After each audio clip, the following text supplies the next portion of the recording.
যারা মুসলমানদের দুশ্মন, যারা আমার আল্লাহর দুশ্মন, আল্লাহ রাসূলের দুশ্মন, আল্লাহদ্রোহী, বেঈমান, কাফের, মুশরিক, আপনার কাছে তারা হচ্ছে সবচেয়ে প্রিয় এবং পছন্দের ফেভারিট মানুষ। না, সব জায়গায় ইসলাম টেনে আনা ঠিক না। তো আর যা হোক, তিনি এখনো মুসলমান হতে পারেন, তিনি ইসলাম বুঝেনই নেই। আল্লাহ তাআলা আমাদেরকে পরিপূর্ণ মুসলমান হওয়ার তৌফিক দান করুন। পরিপূর্ণ সারেন্ডার না করলে, শতভাগ আত্মসমর্পণ না করলে আপনি কখনো পরিপূর্ণ মুসলমান হতে পারবেন। আল্লাহ তাআলা আমাদেরকে পরিপূর্ণ মুসলমান হওয়ার তৌফিক দান। ভাইরা আমার, খেলার নামে আমরা যা করছি আজকাল, সেগুলো অনেক ক্ষেত্রে আমাদেরকে ইসলাম থেকে শুধু দূরে সরাচ্ছে না, নিজের অজান্তে আল্লাহদ্রোহী, হারাম এবং আল্লাহর অভিশাপ এবং গজব নাজিল হওয়ার কর্মকাণ্ডকে দুনিয়াতে প্রতিষ্ঠা করার জন্য যারা সংগ্রাম করছে, শয়তানের বাহিনী বলা যেতে পারে, তাদের ভক্তি করছে আমাদের মুসলমানের সন্তানরা। তাদের ভক্তি করছে মুসলমানের সন্তানরা, জানে না কার ভক্তি করছে, কার ভক্ত হচ্ছে, কার ফলোয়ার হচ্ছে, কার সাপোর্টার সে হচ্ছে।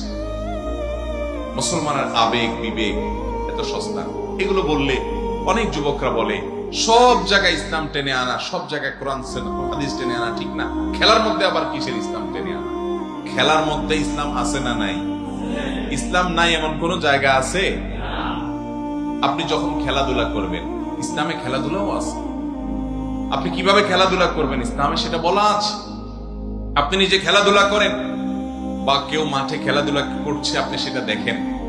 সেখানে যদি হারাম কিছু না থাকে, সেখানে যদি সতরম মুক্ত করা না হয়, সেখানে যদি জুয়া না থাকে, সেখানে যদি চোখের জেনা না হয়, সেখানে যদি নামাজ ইবাদত বন্দেগী নষ্ট হওয়ার মতো নেশা এবং মাতলামি তৈরি না হয়, তাহলে সেই খেলা খেলাতে, সেই খেলা দেখাতে কোনো অসুবিধা নেই। কিন্তু আপনি যেই খেলা দেখছেন, এই খেলা প্রতি সেকেন্ডে আপনার চোখের জেনা হচ্ছে কি হচ্ছে?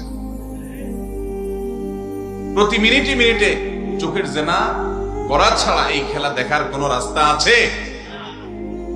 আপনি 1 ঘন্টা খেলা দেখতে গিয়ে 100 বার, 200 বার, 250 বার বা অগণিত বার আপনার চোখের জেনা করছেন, মনের জেনা করছেন, আপনার আমলনামা গুনাহ লেখা হচ্ছে।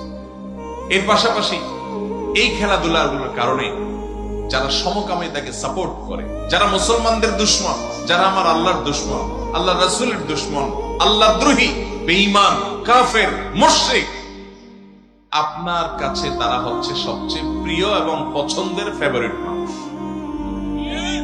মুসলমানের আবেগ বিবেকের দাম এত সস্তা, এত মূল্যহীন, কিয়ামতের ময়দানে আল্লাহ রাব্বুল আলামিনের কাছে জবাবদিহি করা লাগবে। ভাইরা, এই ভালোবাসা আমরা কাদেরকে দিচ্ছি?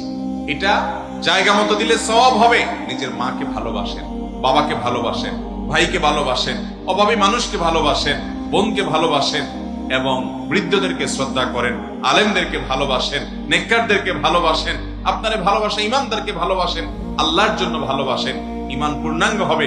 নবীজি সাল্লাল্লাহু আলাইহি সাল্লাম বলেছেন, মান আহাব্বা লিল্লাহ, যে আল্লাহর জন্য ভালোবাসবে, ও আবগাদা লিল্লাহ, আরেকজনকে অপছন্দ করবে, সেটাও আল্লাহর জন্যই অপছন্দ করবে, এই ব্যক্তির ঈমান পূর্ণাঙ্গ হবে।